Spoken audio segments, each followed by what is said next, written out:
NDA ಮಿತ್ರ ಪಕ್ಷದವರು ಅವರು express channel ಅನ್ನ ನಿಲ್ಲಿಸಬೇಕು ಅನ್ನೋ ಉದ್ದೇಶಕ್ಕೆ ಪಾದಯಾತ್ರೆ ಮಾಡ್ತಾ ಇಲ್ಲ. ಅವರು ಮೊನ್ನೆ ಡೆಪ್ಟಿ CM ಅವರು ಒಂದು ಆದೇಶವನ್ನ ಟಿವಿನಲ್ಲಿ ಹೇಳಿದ್ರು. ಫೆಬ್ರವರಿ ಮಾರ್ಚ್ ತಿಂಗಳಿನಲ್ಲಿ ಜಿಲ್ಲಾ ಪಂಚಾಯತಿ ಮತ್ತು ತಾಲೂಕ್ ಪಂಚಾಯತಿ ಎಲೆಕ್ಷನ್ನ ಮಾಡಬೇಕು ಅಂತ ಹೇಳಿ ಡಿಸೈಡ್ ಮಾಡಿದ್ದೇವೆ. ನಮ್ಮ ಕಾರ್ಯಕರ್ತರೆಲ್ಲ ತಯಾರಾಗಿ ನಾವು ರೆಡಿ ಇದ್ದೇವೆ ಕಾಂಗ್ರೆಸ್ ಪಕ್ಷದಿಂದ ಮತ್ತು ನಮ್ಮ ಸರ್ಕಾರದಿಂದ ಎಲೆಕ್ಷನ್ ಮಾಡೋದಕ್ಕೆ ಅಂತ. ಇದನ್ನ ಗಮನಿಸಿದ NDA ಮಿತ್ರ ಪಕ್ಷದವರು ಅವ್ರಿಗೆ ಗುಬ್ಬಿ ತಾಲೂಕು ತುಮಕೂರು ಜಿಲ್ಲೆಯನ್ನ ನೀರನ್ನ ಉಳಿಸ್ಬೇಕು ಅನ್ನೋದು ಮನೋಭಾವ ಇಲ್ಲ. ಅವ್ರಿಗೆ ಜಿಲ್ಲಾ ಪಂಚಾಯತಿ ತಾಲೂಕ್ ಪಂಚಾಯತಿನ ಏನಾರು ಮಾಡಿ ನಾವು ವಶಕ್ಕೆ ತಗೊಬೇಕು, ಇದೊಂದ ಕಾಂಗ್ರೆಸ್ ಪಕ್ಷದ ಮೇಲೆ ಗೂಬೆ ಕೂರಿಸ್ಬೇಕು ಅನ್ನೋದು ಸುಮ್ಮನೆ ಉದ್ದೇಶ ಅಷ್ಟೇ. ಅವ್ರಿಗೆ ನೀರು ನಿಲ್ಲಿಸ್ಬೇಕು, ಸ್ಪೀಡ್ ಚಾನಲ್ನ ತೆಗೆದನ್ನ ನಿಲ್ಲಿಸ್ಬೇಕು ಅನ್ನೋ ಉದ್ದೇಶ ಅವ್ರಿಗಿಲ್ಲ. ಅದು ಒಂದ್ ಕಡೆ ಇರಲಿ.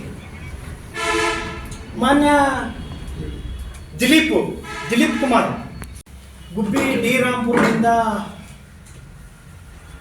ಕುಣಿಗಲ್ಲು, ಮಾಗಡಿ, ರಾಮನಗರ, ಕನಕಪುರಕ್ಕೆ ಎಕ್ಸ್ಪ್ರೆಸ್ ಲೈನ್ನ ತಗೊಂಡೋಗ್ತವ್ರೆ ಈಗಿನ ಕಾಂಗ್ರೆಸ್ ಸರ್ಕಾರದವರು. ಅದ್ರ ವಿರುದ್ಧ ಹೋರಾಟ ಮಾಡಬೇಕು ಅಂತೇಳಿ 7 ಮತ್ತು 8ನೇ ತಾರೀಕು NDA ಪಕ್ಷದವರು ಒಂದು ಪಾದಯಾತ್ರೆ ಕಾರ್ಯಕ್ರಮವನ್ನು ಹಮ್ಮಿಕೊಂಡಿದ್ರು. ಅವ್ರಿಗೆ ಪಾದಯಾತ್ರೆ ಕಾರ್ಯಕ್ರಮ ಹಮ್ಮಿಕೊಂಡಿದ್ದಕ್ಕೆ ನೀರಾವರಿ ಬಗ್ಗೆ ಹೋರಾಟ ಮಾಡಿ ಸರ್ಕಾರಕ್ಕೆ ಎಚ್ಚರಿಕೆ ಕೊಡೋದ್ರ ಬಗ್ಗೆ ನಾವು ಅವ್ರಿಗೆ ತುಂಬ ಹೃದಯದ ಧನ್ಯವಾದಗಳು ಮತ್ತು ಸ್ವಾಗತವನ್ನು ಕೋರ್ತೇವೆ. ಇದಕ್ಕೆ ನಮ್ಮ ಪಕ್ಷ ಮತ್ತು ನಮ್ಮ ಶಾಸಕರು ಸಹ ಇದಕ್ಕೆ ಬೆಂಬಲವನ್ನು ಕೊಟ್ಟಿದ್ದಾರೆ. ನಾವು ಸಹ ಪಕ್ಷದ ವತಿಯಿಂದ ಬೆಂಬಲ ಕೊಡ್ತೇವೆ. ನಾವು ಅವ್ರ ಜೊತೆನಾಗಲಿ ಮತ್ತು ಬೇರೆ ಸಂಘಟನೆಯವರ ಜೊತೆಯಲ್ಲಿ ಹೋಗೋದಕ್ಕೆ ನಮ್ಮ ಸರ್ಕಾರ ಇದೆ. ನಾವು ಸರ್ಕಾರದ ಲೆವೆಲಲ್ಲಿ ಅಲ್ಲೇ ಪ್ರತಿಭಟನೆ ಮಾಡ್ತೇವೆ. ಮುಖ್ಯಮಂತ್ರಿಗಳು ಮತ್ತು ಉಪಮುಖ್ಯಮಂತ್ರಿಗಳ ಗಮನಕ್ಕೆ ತಂದು ಆ ಎಕ್ಸ್ಪ್ರೆಸ್ ಲೈನ್ನ ತಡೆ ಹಿಡಿಯೋದಕ್ಕೆ ನಾವು ಸಹ ಹೋರಾಟ ಮಾಡ್ತೇವೆ, ಪ್ರಯತ್ನ ಮಾಡ್ತೇವೆ. ಅದ್ರ ಬಗ್ಗೆ ಯಾವುದೇ ಸಕಾರಾತ್ಮಕ ಮಾತಿಲ್ಲ. ಆದರೆ ಗೌರವದಿಂದ ಕಾಣ್ತಾ ಇದ್ದ, ಇವತ್ತಿನಿಂದ ಅವನ್ನ ಗೌರವದಿಂದ ಕಾಣೋದಕ್ಕೆ ನಮ್ಮ ಪಕ್ಷ ರೆಡಿ ಇಲ್ಲ. ಯಾಕೆಂದ್ರೆ ನೀನು ನನಗೆ ಗೌರವ ಕೊಟ್ರೆ ನಾನು ನಿನಗೆ ಗೌರವ ಕೊಡ್ತೀನಿ.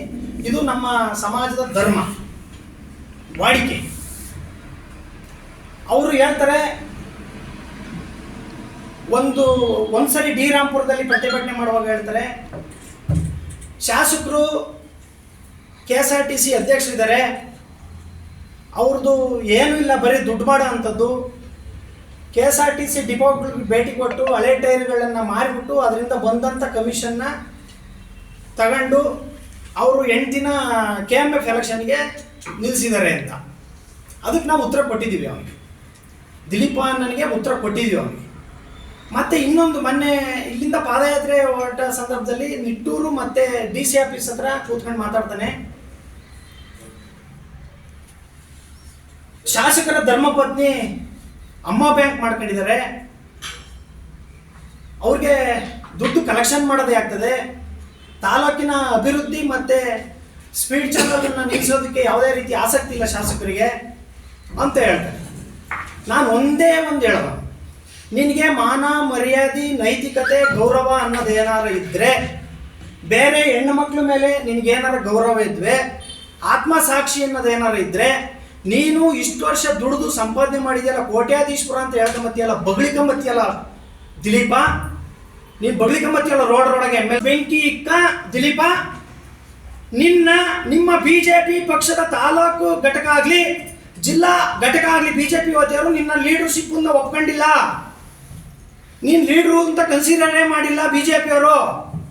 ನೀನು ಎಷ್ಟೇ ಸರಿ ನಿಂತರೂ ಸಹ ಈ ತಾಲೂಕಿನ ಜನ ನಿನ್ನ ಸೋಲಿಸುತ್ತೆ.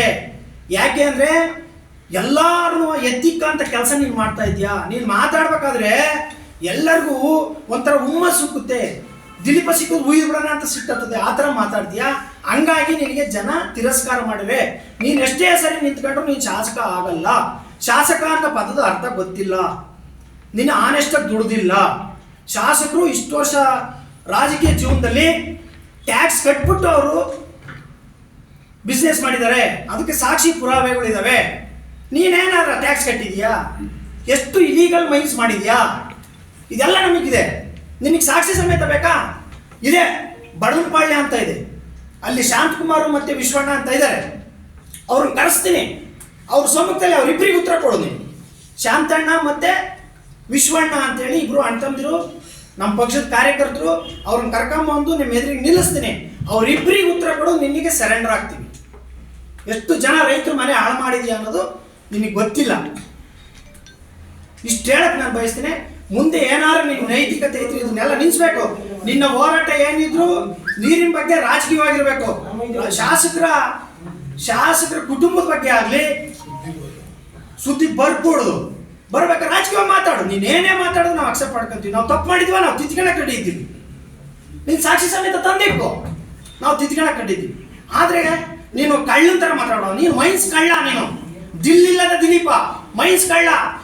ನಿನಗೇನಾರ ಮಾನ ಮರ್ಯಾದೆ ನೈತಿಕತೆ ಇದ್ದರೆ ಲೌಡಕ್ಕೆ ಬಾಲ್ ಅನ್ನಕ್ಕೆ ಹೋಗ್ಬಾರ್ದು. ನಾವು ಅವನ್ನ ಲೌಡಕ್ಕೆ ಬಾಲ್ ಅನ್ಬಾರ್ದು. ಇನ್ನೂ ಗೌರವ ಉಳಿಸ್ಕೊಂಡೆ ಮಾತಾಡ. ನಿನಗೆ ನ್ಯಾಯಯುತವಾಗಿ ದುಡ್ದಿದೀಯಾ ಮೈನ್ಸಲ್ಲಿ?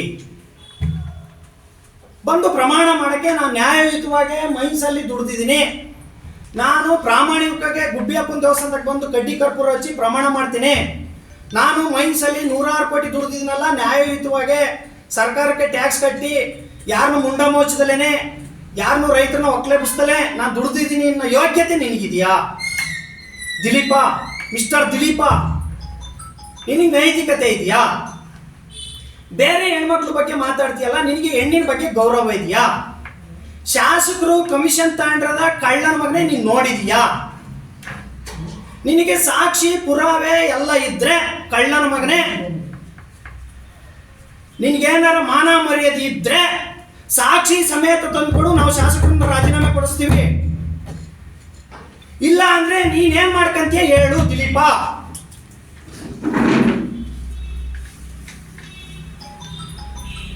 ಇದನ್ನ ಕೇಳಕ್ ಇಷ್ಟಪಡ್ತೀನಿ.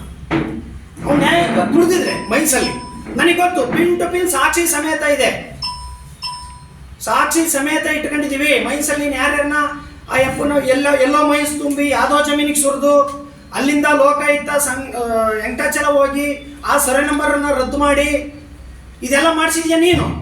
ಶಾಸಕರ ಮೇಲೆ ಇಲ್ಲ ಸಲ್ಲದ ಆರೋಪ ಹೊರಿಸ್ತೀಯಾ? ನಿನಗೇನಾರು ನೈತಿಕತೆ ಇದೆಯಾ?